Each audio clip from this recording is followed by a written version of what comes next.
Hi, அனைவருக்கும் வணக்கம். நான் இன்று வாய்ப்பாட்டு இசையை கற்கின்ற மாணவர்களுக்கோ அல்லது வாத்திய இசையை கற்கின்ற மாணவர்களுக்கோ பயனுள்ளதாக சிறியதாக ஒரு ராக ஆலாபனை, ராகம் கீரவாணி என்கின்ற ராகத்தை நான் இன்று வயலினில் வாசித்து காண்பிக்க இருக்கின்றேன். நான் வாசிக்கும் பொழுது மாணவர்கள் பின்பற்ற வேண்டிய விஷயம், முறையே 3 விதமான பிரிவுகள் உள்ளன. ராக ஆலாபனை வாசிக்கும் போது முதலாவது ராக அக்ஷிப்திகா and Ragavartini and Sthayi என்று 3. There are 3 divisions there. Raga Akshiptika part, it has to go up to middle octave power note. There is no phrases beyond middle octave power note. You can go up to the power note only. Then Ragavartini part is covered up to middle octave power to high octave sa note. That is the second part of the Raga Alapana. And last part is Sthayi. That means all the phrases it will be start above high octave sa. அதுக்கப்புறமா ஸ்டாவில் இருந்து நீங்கள் conclusion part of the ராக ஆலாபனை, அது 3 ஸ்ட்ரக்சரை நீங்கள் follow பண்ணி வாசிங்கன்னா உங்களுக்கு வாசிப்பது இலகுவாக இருக்கும். அதற்காக ஒரு சின்ன ராக ஆலாபனை நான் வயலின் என்று உங்களுக்கு வாசித்து காண்பிக்கிறேன்.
இப்பொழுது நான் சாவுக்கு கீழே தான் எல்லா ஃப்ரேசஸும் ப்ளே பண்ணி கொண்டு வந்தேன். இப்போ I move on to the ga note.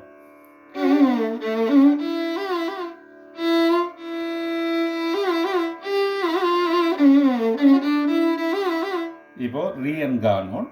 நான் இப்போ I am going to move on to the ma note.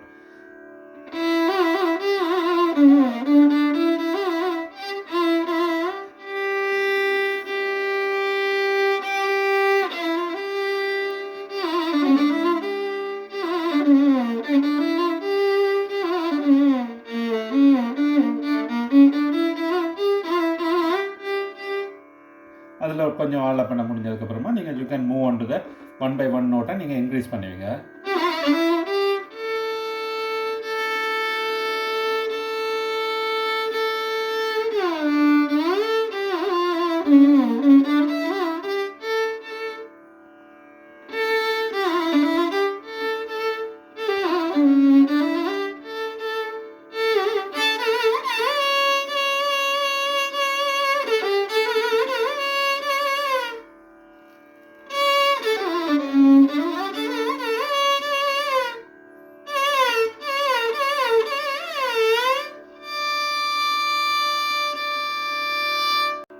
இப்பொழுது நான் ஸ்தாயி பார்ட், அது அபவ் ஹை ஆக்டேவ் ஃப்ரேசஸ், சாவில் இருந்து ஸ்டார்ட் பண்ணுற ஃப்ரேசஸ் எல்லாமே அபவ் தான் இருக்கும், இன்க்ளூடிங் கன்க்ளூஷன் ஆஃப் த ராகமா.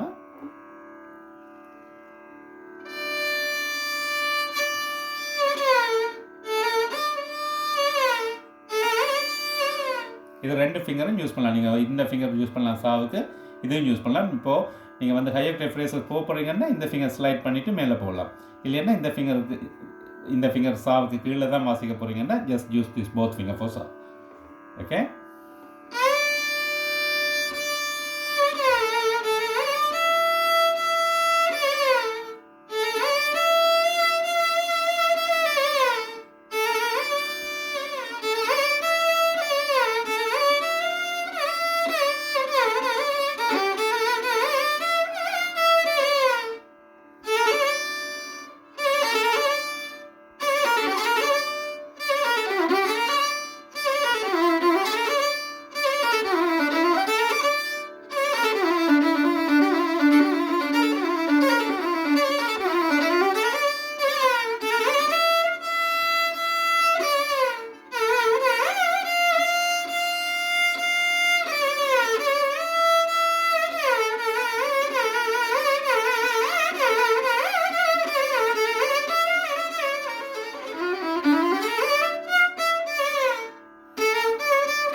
நான் உங்களுக்கு அந்த ஸ்ட்ரக்சருக்காக நான் 3 விதமான பிரிவுகளை எப்படி வாசிக்கணும்ன்றதை ஒரு சிம்பிளாக உங்களுக்கு சாம்பிளாக வாசி காட்டியிருக்கேன்.